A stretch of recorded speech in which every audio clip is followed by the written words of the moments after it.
இந்த சம்பவத்தின் பின்னணி என்ன? இந்த வருடம் ஜனவரி 5ஆம் திகதி வடமாகாண ஆளுநர் நாகலிங்கம் வேதநாயகத்தினால் வர்த்தமானி ஒன்று வெளியிடப்பட்டிருந்தது. வவுனியா மாநகர சபை மேயர், பிரதி மேயர் தெரிவுகள் பிழையாக இடம்பெற்றமை, வவுனியா மாநகர சபையிடம் உரிய முறையில் அனுமதி பெறாமல் வவுனியா போலீஸ் நிலையத்திற்கு முன்பாக உள்ள வவுனியா நகரசபைக்கு சொந்தமான காணியை வியாபாரிகளுக்கு பிரித்துக் கொடுத்து பதவியை முறைகேடாக பயன்படுத்தியமை உள்ளிட்ட விடயங்கள் வவுனியா மாநகர சபை மேயர் தொடர்பில் ஜனவரி 5ஆம் திகதி வெளியிடப்பட்டிருந்த வர்த்தமானியில் குறிப்பிடப்பட்டிருந்தன.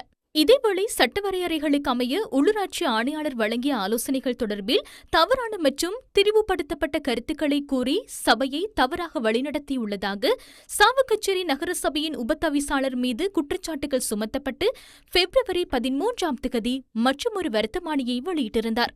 இந்த நிலையிலேயே வவுனியா மாநகர சபையின் மேயர் சுந்தர்லிங்கம் காண்டீபன், சாவகச்சேரி நகரசபையின் உபத்தலைவர் ஞானப்பிரகாசம் கிஷோர் ஆகியோர் அந்த பதவிகளில் தொடர்ந்தும் செயற்படுவதற்கு தகுதியற்றவர்கள் என தெரிவித்து வடமாகாண ஆளுநர் நாகலிங்கம் வேதநாயகன் 2 அதிவிசேட வர்த்தமானிகளை நேற்று வெளியிட்டுள்ளார்.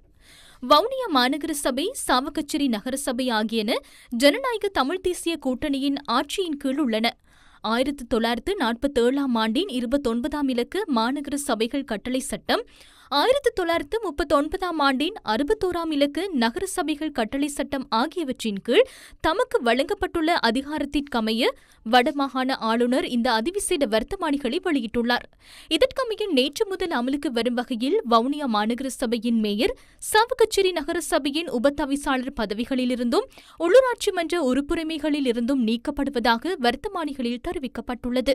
1947ஆம் ஆண்டின் 29ஆம் இலக்க உள்ளூராட்சி மன்றங்கள் கட்டளை சட்டத்தின் 277ஆம் பிரிவும், 1989ஆம் ஆண்டின் 12ஆம் இலக்க மாகாண சபைகள் சட்டத்தின் 2ஆம் பிரிவும் இணைந்து வழங்கியுள்ள அதிகாரங்களின் கீழ் இந்த அறிவிப்பு வெளியிடப்படுகின்றது. மேற்கூறிய சட்டங்களின் கீழ் தனக்கு வழங்கப்பட்ட அதிகாரங்களின் அடிப்படையில் தனிநபர் விசாரணை குழுவினால் சமர்ப்பிக்கப்பட்ட விடயங்களை ஆழமாக ஆராய்ந்து அதனை பரிசீலித்ததன் பின்னர் இந்த முடிவுக்கு வந்துள்ளதாக வடமாகாண ஆளுநர் நாகலிங்கம் வேதநாயகன் அறிவித்துள்ளார்.